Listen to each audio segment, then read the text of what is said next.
Pidato karya Putu Fajar Arcana. Tuh. Sinopsisnya, Lihat seorang yang lelaki setengah baya atau setengah sadar tiba-tiba terjaga dirinya dalam tidurnya. Mari kita tampilkan selanjutnya. Ibu punten.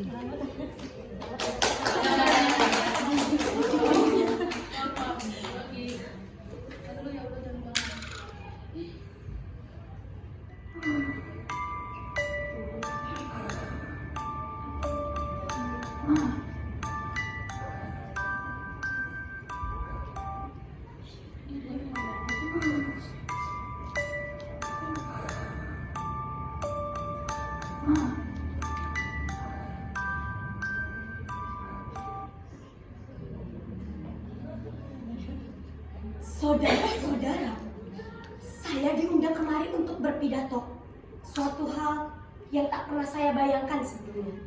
Apalagi di hadapan saudara-saudara, orang-orang berpengetahuan luas dan para intelektual.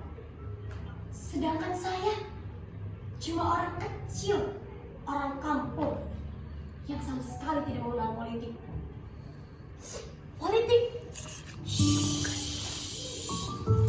Bukan. Jangan keras-keras dan tolong jangan beritahukan kepada yang tidak hadir. Saya ini orangnya sangat tidak suka yang namanya politikus. Mereka itu kalau mencelek-mencelek kayak besi yang ditumpak, semakin dibakar, semakin mudah dipotek-potekkan. Tidak ada yang namanya saudara atau seteru. Semuanya hanya untuk mencapai kesuksesan. Saya pikir mereka itu gerombolan tikus yang hidup di sepanjang got jalan kota. Musim kemarau, mereka datang mencuri roti dan menggerogoti pintu rumah saudara.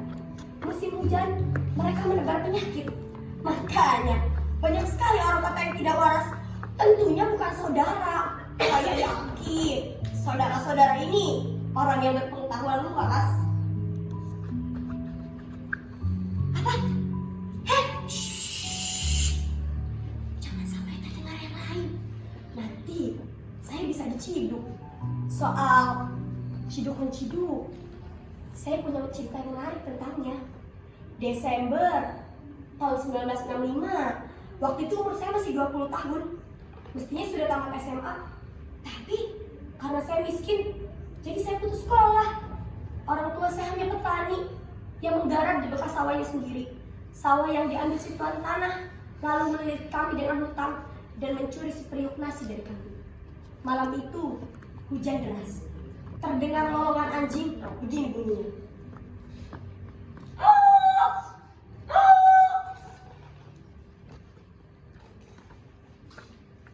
Saya waktu itu baru saja menyulut rokok.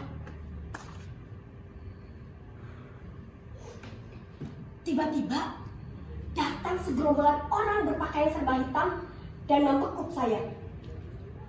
Saudara, ikut kami cepat. Saudara ini antek PKI. Saya baru sadar nyawa saya di ujung tanduk. Tuduhan seperti itu bagaikan silver vonis. Rombongan itu menyeret saya dengan keras. Lalu saya beranikan diri untuk berbicara. Bapak-bapak semua ini pasti salah tangkap.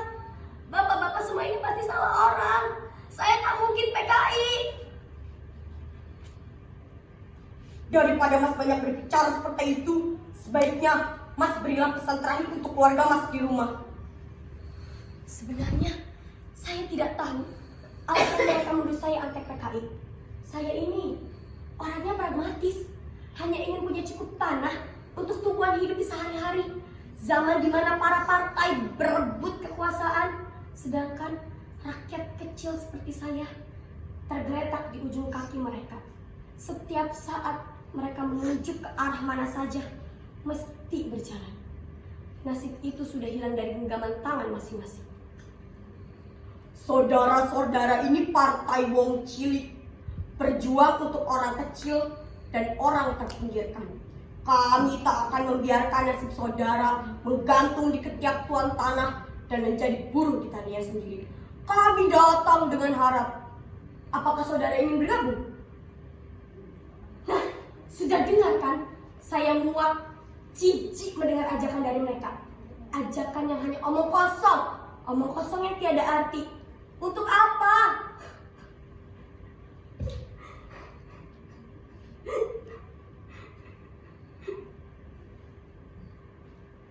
Nama saudara sudah didaftar. Ayo, saudara teler ini bukan saatnya menangis. Kalau masih percaya Tuhan, ini saatnya saudara berdoa kepadanya. Hah? Teler? Nama saya ini Meler, Pak. Bapak ini pasti salah orang. Tolong, Pak, lepaskan saya. Saya tidak bersalah. Halah, mau kosong, mau meler kek, mau teler kek. Pantang hukumnya bagi kami mengembalikan barang yang telah kami ambil. Barang katanya? Barang? Bagaimana mungkin manusia yang dilindungi HAM bisa disamakan dengan barang? Sesosok tubuh yang tak bernyawa sekalipun tidak bisa disamakan dengan barang. Apalagi saya. Hei, saya ini masih hidup, Pak.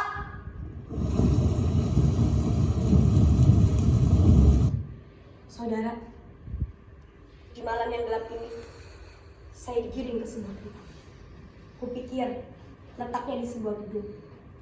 Gedung yang pengap, saya lihat puluhan orang terkapar dengan tangan terikat. Beberapa saya kenal. Mereka itu para petani yang hidupnya sebab kurangan seperti saya, yang nantinya akan jadi korban dari rezim yang biadab ini. Lantai yang saya pijak penuh dengan genangan darah. Genangan itu hampir mencapai mata kaki saya. Ketika saya jongkok, memastikan bahwa amis di atas, di sebuah balkon terdengar derap sepatu utara. Dalam beberapa saat, tentara itu berbaris mengambil posisi. Oh Tuhan, disinilah masa muda saya akan berakhir. Kalau bedil sudah dikokang dan terdengar bunyi krak. Dan kemudian bergema letusan, timah-timah panas akan bersarang pada tubuh saya.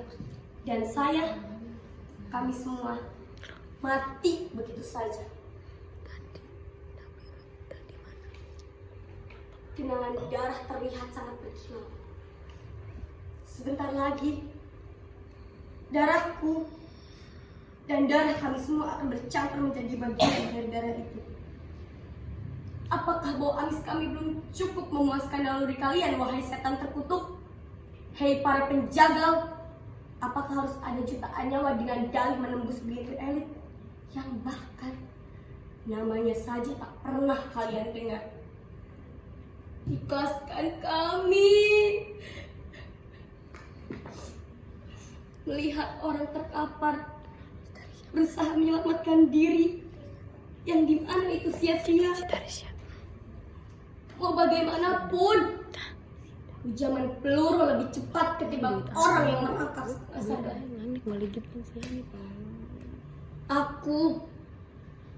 Aku berusaha menyelamatkan diri di atas tumpukan drum-drum.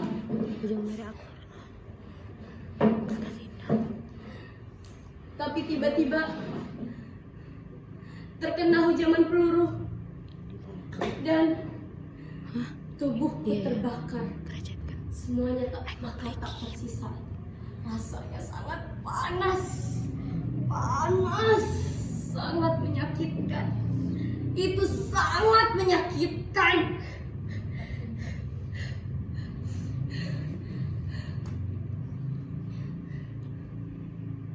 Saudara, sepertinya saya tidak bisa melanjutkan ceritanya. Akhirnya, setidaknya, saya bisa menyampaikan ini semua lewat tubuh saudara saya. Tolong, setelah saya pergi, sampaikan padanya. Terima kasih atas pinjaman tubuhnya. Dan semoga ia tak mati konyol seperti saya.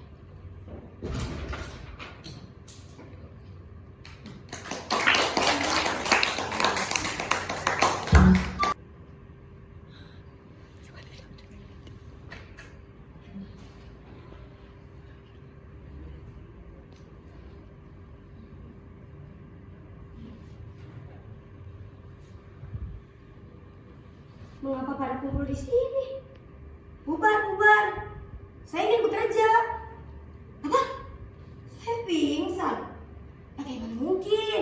Mungkin kalian yang pingsan sehingga mengira saya pingsan. Ayo dong bubar. Saya harus memeriksa pasien. Apa? Kalian juga pasien? Ini bagaimana mungkin? Banyak sekali orang yang butuh psikiater.